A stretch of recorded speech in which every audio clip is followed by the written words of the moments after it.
ত্রিপুরা ওই সেভেন সিস্টার্সের একটি অংশ। এবার ত্রিপুরা কার্যত খেপে উঠেছে মোহাম্মদ ইউনূসের চীনের মাটিতে গিয়ে এরকম একটা অদ্ভুত দাবি তোলার জন্য।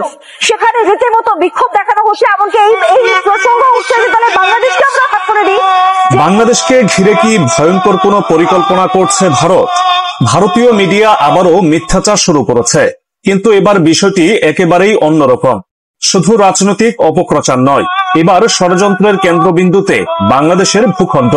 চট্টগ্রাম বন্দরের নিয়ন্ত্রণ নিয়ে নতুন এক বিতর্ক উস্কে দিয়েছে ভারতীয় মহল, আর তাদের সঙ্গে সুর মিলিয়েছে ভারতের উগ্র জাতীয়তাবাদী রাজনীতিবিদরা। এই অপপ্রচার ছড়িয়ে দেওয়া হচ্ছে এমন ভাবে যেন বাংলাদেশ আসলে ভারতের একটি অংশ এবং ভারত চাইলে এই ভূখণ্ড নিয়ে নিজেদের স্বার্থ অনুযায়ী সিদ্ধান্ত নিতে পারে। সম্প্রতি চীন সফরে গিয়ে বাংলাদেশের অন্তর্বর্তীকালীন সরকারের প্রধান উপদেষ্টা ডক্টর মোহাম্মদ ইউনূস এমন কিছু কথা বলেছেন যা ভারতীয় মিডিয়ায় ব্যাপক আলোড়ন সৃষ্টি করেছে। বিশেষ করে ভারতের উত্তর পূর্বাঞ্চলীয় 7টি রাজ্য নিয়ে তার মন্তব্য যেন আগুন জ্বালিয়ে দিয়েছে দিল্লির রাজনৈতিক মহলে। কিন্তু ভারতের এত ভয় কেন? সত্যিই কি ভারতের জন্য নতুন কোনো হুমকি তৈরি হচ্ছে? ভারতের উত্তর পূর্বাঞ্চলীয় রাজ্যগুলোর ভৌগোলিক অবস্থান এমন যে এই অঞ্চল ভারতীয় মূল ভূখণ্ড থেকে প্রায় বিচ্ছিন্ন।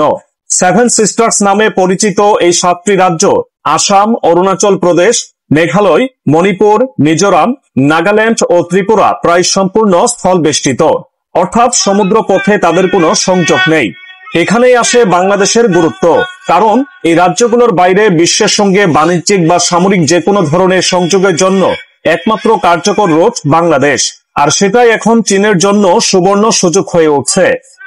ডক্টর ইউনূস চীনে গিয়ে বলেছিলেন এই অঞ্চলের অর্থনৈতিক সম্ভাবনা বিশাল, কিন্তু তা বাস্তবায়ন করতে হলে বাংলাদেশের ভূমিকা অত্যন্ত গুরুত্বপূর্ণ। চীন চাইলে এই অঞ্চলের উন্নয়নে বিনিয়োগ করতে পারে। এই মন্তব্যের পর থেকে ভারতের মিডিয়া যেন বাংলাদেশ বিরোধী প্রচারণায় নেমে পড়েছে।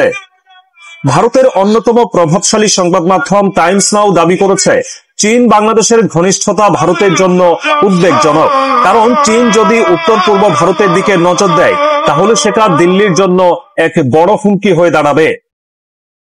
এদিকে ত্রিপুরার মহারাজা প্রদ্যোৎ মাণিক্যের সাম্প্রতিক বক্তব্যে তিনি সরাসরি হুমকি দিয়েছেন চট্টগ্রামকে বিচ্ছিন্ন করার সময় এসে গেছে।